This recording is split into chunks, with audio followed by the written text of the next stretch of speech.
પૂજા અને 2-5 બિરસા મુંડા તૈયાર થઈ જાવ ને, ભીલ પ્રદેશ માંગવાનો નથી, આપણી આગળ જ ભીલ પ્રદેશ છે. આદિવાસી અહીંયા ઉપસ્થિત તમામ, નહીં ગુજરાત કે નહીં રાજસ્થાન, તમામ ભીલ પ્રદેશના યોદ્ધાઓ, સન્નારીઓને નતમસ્તકે પ્રણામ કરું છું. દિનેશભાઈએ જે વાત કરી એ વાતને હું થોડી આગળ ચલાવું છું કે સંસ્કૃતિ તો મારા બાપ દાદાઓએ જે લગ્ન કર્યા હતા એ પણ જમણી ફેરીથી જ કર્યા હતા. મેં જે લગ્ન કર્યા એ પણ જમણી ફેરીથી જ કર્યા. મારી દીકરીના જે લગ્ન કર્યા એ પણ જમણી ફેરીથી જ કર્યા.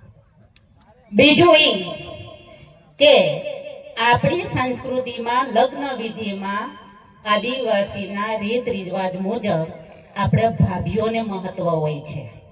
મેં ભાભીઓને જ મહત્વ આપેલું છે, કારણ મારે કોઈ વ્યક્તિની જરૂર પડે નહીં, કારણ કે મારી આદિવાસી સમાજની સન્નારીઓ સશક્ત છે, સંસ્કૃતિ સાચવી રાખેલી જ છે. તો મારે બીજાની શું જરૂર છે? મારે બીજા કોઈની જરૂર નથી. મારા આદિવાસી સમાજની સન્નારીઓ અને સજ્જનો હજી મજબૂત છે. માનસિક રીતે હું સ્વસ્થ છું. દેહ અને દિમાગમાંથી માનસિકતાનો કચરો છે ને, મેં ઘણા વર્ષો પહેલા બાયપાસ કરી દીધેલો છે. આજે સંસ્કૃતિની સાથે સાથે પૂજા વિધિની વાત જો થોડી 2 મિનિટ, તો મારા ઘરમાં મારો પૂજા રૂમ એટલે આખું મારું મકાન છે, મારું મંદિર છે. એ મકાન જે આખું મંદિર છે ને, એમાં તમે જો દર્શન કરશો ને તો સાવિત્રીબાઈ ફૂલે, આંબેડકર, બિરસા મુંડા એ તસવીરો તમને મારા ઘરમાં જોવા મળશે, નહીં કે કપોળકલ્પી. જ્યારે તકલીફ આવે ને ત્યારે ફૂલન દેવીને યાદ કરું છું, નહીં કે 8 હાથ વાળીને. જ્યારે સામનો કરવાનો વારો આવે છે ને ત્યારે કાલીબાઈને યાદ કરું છું, નહીં કે ધોળા ફૂલડા વાળીને. હવે આપણી સંસ્કૃતિને સાચવી છે, બધું જ કરવું છે, બધી વાત સાચી, પણ આપણી સંસ્કૃતિ ટકાવી હશે તો મહિલાઓ જાગૃત થવું પડશે, તો આપણી સંસ્કૃતિ ટકશે. ભાઈઓ તો ગમે એટલા દોડશે, ગમે એટલું કામ કરશે, પણ ઘરમાં આવીને તો બચારો થઈ જાય છે. તમને ના ખબર પડે એવો હુકમ થાય છે. એટલે મહિલાઓ જાગૃત થજો તો સમાજ, આદિવાસી સમાજ બચશે, બાકી નહીં બચે. એટલે જો બાળકને આદિવાસી સંસ્કૃતિ શીખવવી છે તો શિક્ષણ એને આપજો. હાલી નામ જવાની જે ધંધા ઉમેર્યા છે ને એ બંધ કરજો. દીકરાને દીકરીને હાલીને કહેજો વિદ્યાની નિશાળ તરફ જાય, જ્યાં સ્કૂલ દેખાય ત્યાં એમાંથી જે શિક્ષણ મળશે એ શિક્ષણ થકી ગર્જના કરશે.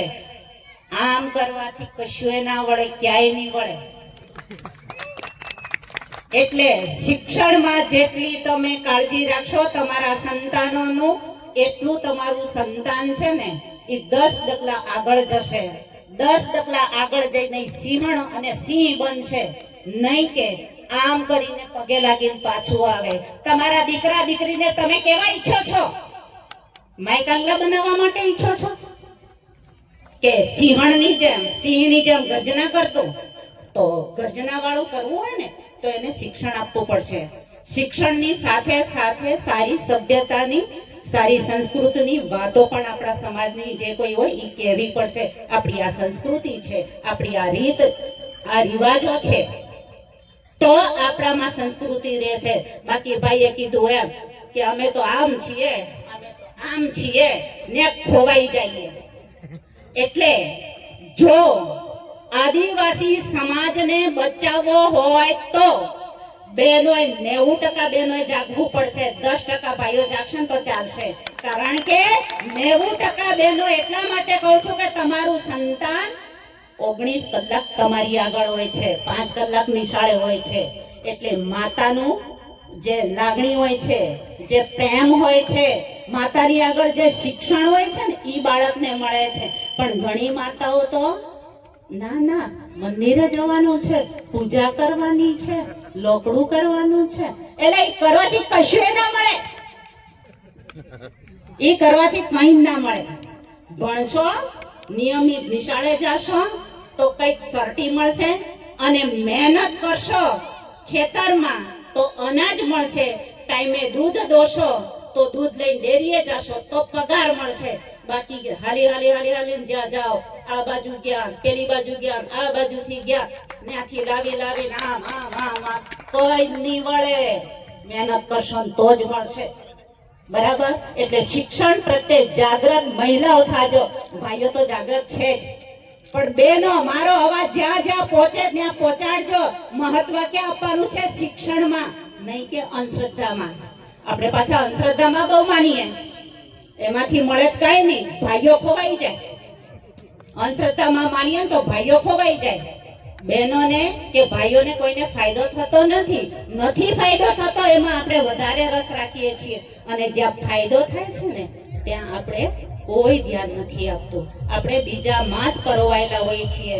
બસ દર મહિને 15 દિવસે જે કઈ આવે છે એમાં રચા પચા રહીએ છીએ. એમાં શિક્ષણ બગડે છે, બાળક બગડે છે, બાળક બગડે છે, પેઢી બગડે છે. વધારે નથી કહેતી, પણ આ પાવન ધરતી ઉપર હડાદ ગામે આયોજકે આવો સરસ મજાનો કાર્યક્રમ ગોઠવ્યો છે. ખૂબ આનંદ થાય છે. મારું કર્મભૂમિ છે મહુવા ભાવનગર, જન્મભૂમિ છે ભિલોડા, અને મારા સાથી કર્મચારી પણ સુરતના છે જે મહુવા નોકરી કરે છે, કમલેશભાઈ ચૌધરી, અને મારા જેઠશ્રી પણ અહીંયા આવેલા છે.